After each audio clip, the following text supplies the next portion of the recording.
읽지는 않을게요. 자, 한 절씩 보면서 그리고 참고로 내일은 아침 기도회를 하루 부득이 하기 좀 쉬울 것 같습니다. 여러분들 좀 양해를 좀 해주시면 제가 지금 목소리가 잘 안 나와서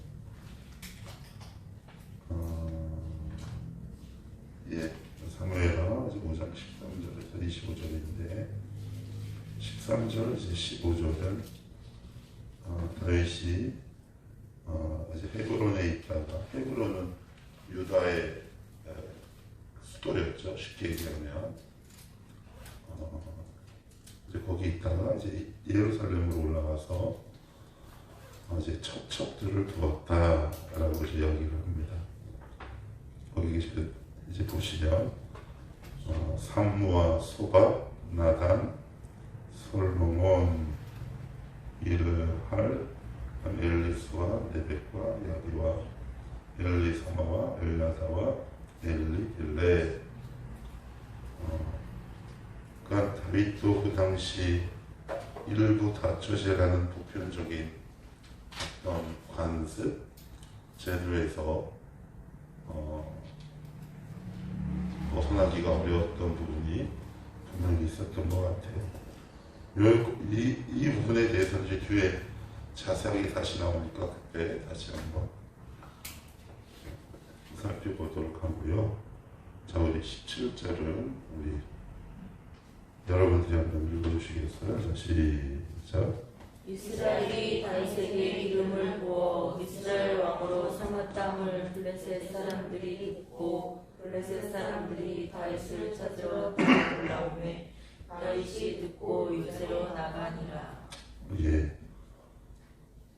특별히 이제 영적 싸움에 관한 부분에서는 사사기가 지금 정점을 이루고 있는데 제가 전에 그런 말씀 드렸어요. 사단은 기생해요. 성도에게 기생하는 기생충이에요. 그러니까 성도가 가면 사단은 늘 있어. 여기 보시면 돼요. 왜 나에게 이런 일이? 내가 성도라는 반증이에요. 그래서 기생충, 저는 사단에게 이런 표현을, 별명을 지어주고 싶어요. 나쁜 놈들한테. 성도의 피를 먹고 사는 기생충과 같다. 갑자기 그 이야기를 왜 하냐면 이제 블레셋 족속에게 큰 위기가 닥쳐요. 왜냐하면 그들이 벌벌 떨었던 다윗이 드디어 통일 이스라엘 왕국의 왕이 됐거든요. 그럼 이제 전세가 역전되죠. 그러니 어때요? 이제 싸움을 걸어가는 거예요. 교회 공동체가 이제 정비를 갖추고 한 걸음 한 걸음 갈 때마다 꼭 강력한 사단의 저항이 있음을 아셔야 돼요. 특별히 그냥 잠잠한 교회 있죠. 잠잠한 교회. 그것도 뭐 좋을 수 있어요. 근데 저는 좀 다르게 생각해요. 이게 뭔가 한 걸음 내딛고 잘하고 성숙하고 변화가 일어나는 공동체 가운데 사단이 경계하거든요. 안병진이 저대로 놔뒀다간 막 부천시를 다 전도할 판이야. 예를 들면 그죠? 막 씩씩하게 막 전도지를 받아라 뭐 이렇게. 그러면 가만히 놔두겠어요? 네. 병진이라 건드려서 안 되면 옆에 있던 우리 마누라인 주회를 쓱 건드릴 수도 있고. 그러니까 다양한 형태와 방법으로 성도 즉 교회의 부흥과 변화에 관해 사단은 굉장히 적대적일 뿐만 아니라 거기에 대한 굉장히 놀라운 전략도 갖고 있고, 그리고 제일 싫어합니다. 제일 싫어해요. 왜요? 교회가 세워지고 예수 그리스도가 선포되면 그만큼 자기들의 나라가 지가 줄어들 수밖에 없단 말이죠. 그래서 교회의 부흥, 여기서 말하는 부흥은 일단 내면의 부흥을 얘기해요. 어떤 교회가 뭐 교회 갔더니 사람이 변하는 일들이 벌어지고, 눌려있던 사람이 갑자기 기도가 열리기 시작하고, 아니면 무슨 뭐 훈련을 받았더니 내가 그러면 잘못 믿어왔네. 정신 차리는 일들이 발생하면 사단에게는 경계력이 떨어진다는 거야. 지금 그 일이 발생한 거다. 그러니 우리도 공격 당할 수 있어요. 자, 그랬더니 이제 다윗의 특기가 나옵니다. 자, 여기 한번 봅시다. 19절 한번 볼게요. 19절입니다. 자, 여러분들이 한번 읽어보세요. 시작. 다윗이 여호와께 여쭈어 이르되 내가 블레셋 사람에게로 올라가니. 예, 여기까지요. 여기 보시면 이렇게 기도하지 않아요. 하나님, 제가 나가서 싸울 테니 승리를 주시옵소서라고 얘기하지 않고요. 그러니까 답을 내놓지 않아요. 근데 우리는 기도할 때 대부분 답정 너예요. 결론을 내놓지요. 그러고 나서는 왜 하나님이 안 들어주셨냐 하고 속이 상할 때가 있는데, 그때 우리가 이 자세를 잘 보면 좋을 것 같아요. 그래서 바울이 뭐라고 질문을 던지냐면, 제가 이 전투를 싸워야 할 전투일까요? 이렇게 물어보는 겁니다. 주님, 저 올라갈까요? 뭐 주님 손에서 해결하시겠습니까? 아니면 제가 올라갈까요? 라는 의미도 되겠지만, 아무튼 이 전쟁을 통해 승리하게 하시옵소서 라고 하지 않죠. 근데 이게 되게 무서운 기도 뭐냐면, 하나님께 이스라엘 공동체의 운명에 전적인 의탁을 한 거예요. 주님, 올라가라면 올라가고 말라면 말겠습니다. 나에게 이기고 지는 것보다 더 중요한 건 하나님의 주권입니다. 이게 이제 무시무시한 고백과 기도가 될 수밖에 없어요. 그래서 우리 어르신들, 제가 그렇게 무시무시하게 많이 듣던 기도를 해서 제일 많이 듣던 게, 주님 뜻대로 살기로 해. 기도하고 나오면, 기도글에서 나오면 꼭 할머니들, 권사님들 꼭 이 노래를 흥얼흥얼거리면서 나오는 소리를 저는 얼마나 많이 들었는지 몰라요. 그게 정말 제대로 된 기도요? 기도 응답이겠죠. 주님, 제가 올라갈까요? 말까요? 내가 싸워서 이기게 주시옵소서가 아니라 주님이 올라가라고 하시면 올라가겠고요. 아니면 그냥 있죠. 주님 앞에 전적인 주권을 맡긴다. 그 다음에 이렇게 얘기해요. 여호와께서 그들을 내 손에 넘기시겠나이까 하니, 여호와께서 다윗에게 말씀하시되 올라가라. 내가 반드시 블레셋 사람을 내 손에 넘기리라. 질문이 참 예뻐요. 그러면 답도 예쁩니다. 그죠? 저는 기도는 끊임없는 질문이라고 생각해요. 하나님을. 물론 하나님이 우리가 삐딱하게 질문해도 예쁘게 답을 하시는 분이지만, 오늘 보면 질문과 답이 둘 다 예뻐요. 이게 얼마나 아름다운 기도의 모범인지 모르겠어요. 올라갈까요? 제가 올라가면 싸우면 이기겠습니까? 주님께서 이렇게 말씀하시죠. 반드시 블레셋 사람을, 야, 이게 무슨 소리 하는 거야? 너 올라가면 반드시 이길 거야. 질문도 예쁘고 답도 예쁘다. 그래서 우리의 기도가 깊어지고 그리고 탄탄해지는 건 우리의 질문의 내용이 견고하고 예뻐지는 거예요. 더 쉽게 얘기하면 주님 마음에 쏙 드는 거죠. 그래서 다윗 마음 속에 10년 가운데 하나님의 말씀이 계속 농축되고 축적되다 보니까 기도의 제목도 건강하고 달라요. 그래서 기도가 건강하고 바르기 위해서는 말씀이 그 안에 얼마나 있느냐에 따라 그 질문 방향과 내용도 달라진다. 하여튼 중요한 건 질문도 예쁘고 답도 예뻐요. 예. 그리고 나서는 이제 이렇게 얘기를 하는데 20절 같이 읽어봅시다. 시작. 다윗이 강하심에 이르러 거기서 그들을 치고 다윗이 말하되 여호와께서 물을 흙같이 내 앞에서 내 대적을 치셨다므로 그곳 이름을 발도나심이라 부르니라. 아멘. 물을 우리 속담에 땅 짚고 헤엄치기라는 의미예요. 쉽게 얘기하면 그만큼 쉽게. 그러니까 이게 되게 그런 게 있어요.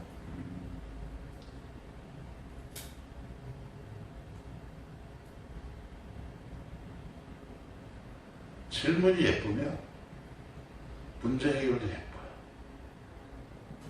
혹시 여러분 그런 경험 해본 적 있으세요? 지금 이 스토리를 이렇게 쭉 듣다 보면 주님과 하나님과의 관계가 되게 뭐랄까 물 흐르듯 자연스러워. 이게 하루아침에 된 관계의 결과일까요? 안 그래요. 15년이라는 긴 연단 시간 동안 하나님께 묻고 하는 것이 습관이 됐다는 말이죠. 그렇다 보니까 하나님이 쉽게 다윗의 기도를 응답해 주세요. 그래서 제가 제자 훈련 때도 그렇고 바나바 훈련 때도 그렇고 가장 좋은 기도는 무슨 기도라고 그랬어? 기억나나? 그래요. 세상에서 가장 건강하고 좋은 기도는 꾸준한 기도야. 꾸준한 기도. 40일 금식 1년에 한 번 하고 나머지 안 하는 것보다 하루에 10분을 1년 동안 하는 게 하나님 입장에서 훨씬 건강한 기도라고. 그러니까 기도를 하고 하나님 응답하시고 오케이. 문제 해결까지. 이 세 개의 과정이 굉장히 수려하고 유려하게 술술술 풀리는 거야. 그런데 우리는 하나님 저는 왜 이렇게 안 풀려요? 그러면 우리는 이런 질문을 하실 수 있어야 돼요. 하나님 저는 혹시 꾸준히 주님께 기도하며 신뢰를 받고 있나요? 그래서 제가 읽은 한 책에 보면 이런 문장이 나오는데 저는 그 말이 참 의미가 남달라요. 아주 유명한 분인데 구체적인 성함은 제가 까먹었는데 그분이 그런 얘기를 해요. 어떤 목사님에게 성도들이 질문하러 왔어요. 목사님, 아니 저 집사님은 왜 이렇게 기도를 짧게 하는데도 쉽게 응답받고 저는 왜 이렇게 죽어라 해도 이렇게 응답이 잘 안 될까요? 그랬더니 그 영성신학자인 그분이 성도들 향해 이렇게 얘기합니다. 저분은 수십 년 동안 주님과 튼실하고 신실한 관계를 맺어왔다는 사람입니다. 그래서 부부도 벌써 딱 해서 뭐만 보면 안다 그래요. 눈빛만 보면 안다는 표현을 쓰죠.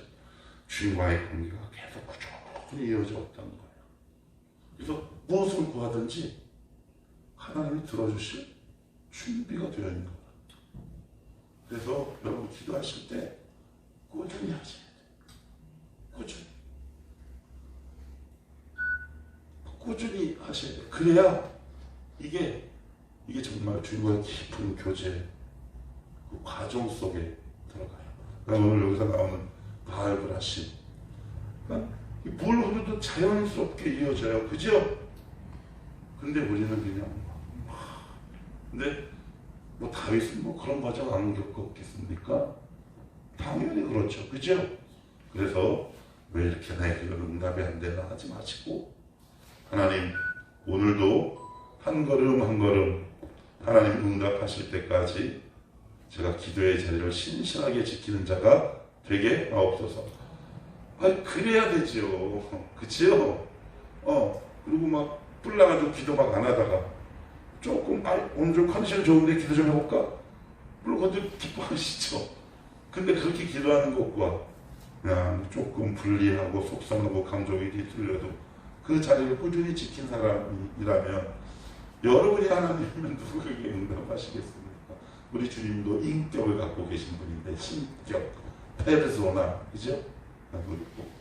어떤 기도가 제일 좋은 기도다? 꾸준히 하는 기도예요. 이것을 이길 수 있는 사람은 없어요. 자, 22절. 블레셋 사람들이 어떻게 올라왔대요? 또 왔어요. 기생충은 다시 막 붙어요. 그래서 1년에 2번씩 약을 꾸준히 복용해야 돼요.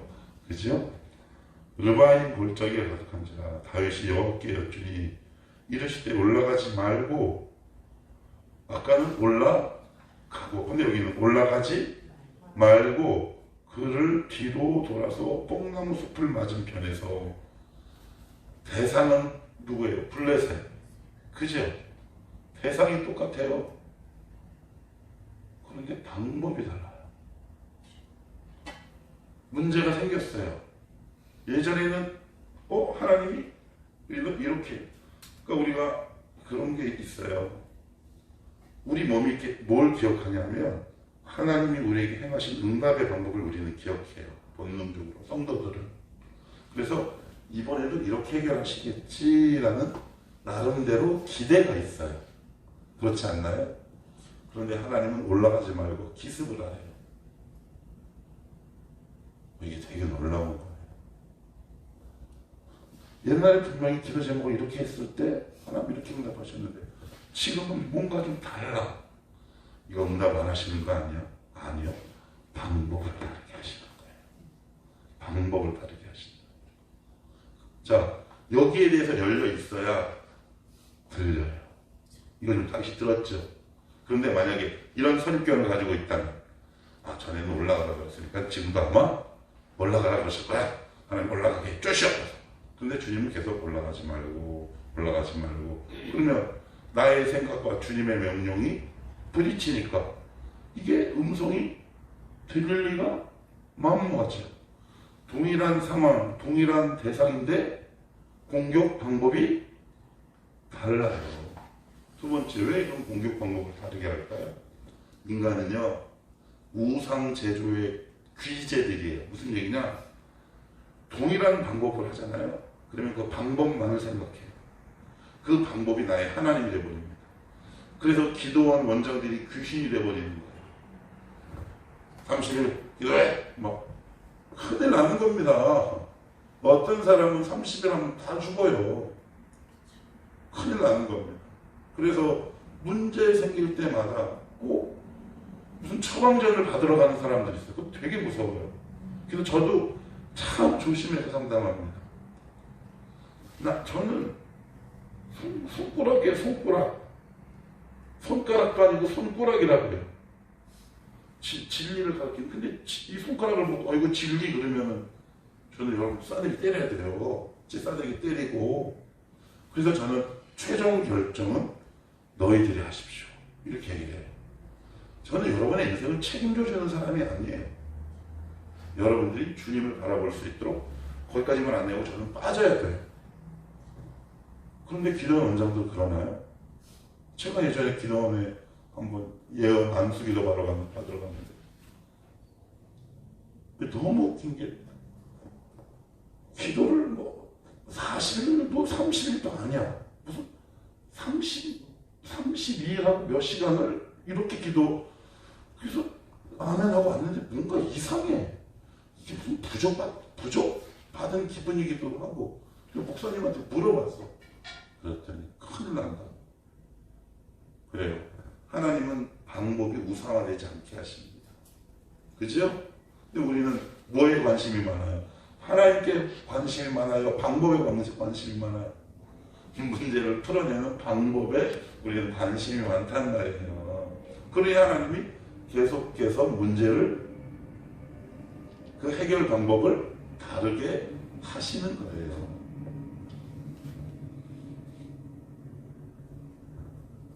자, 그러고 났더니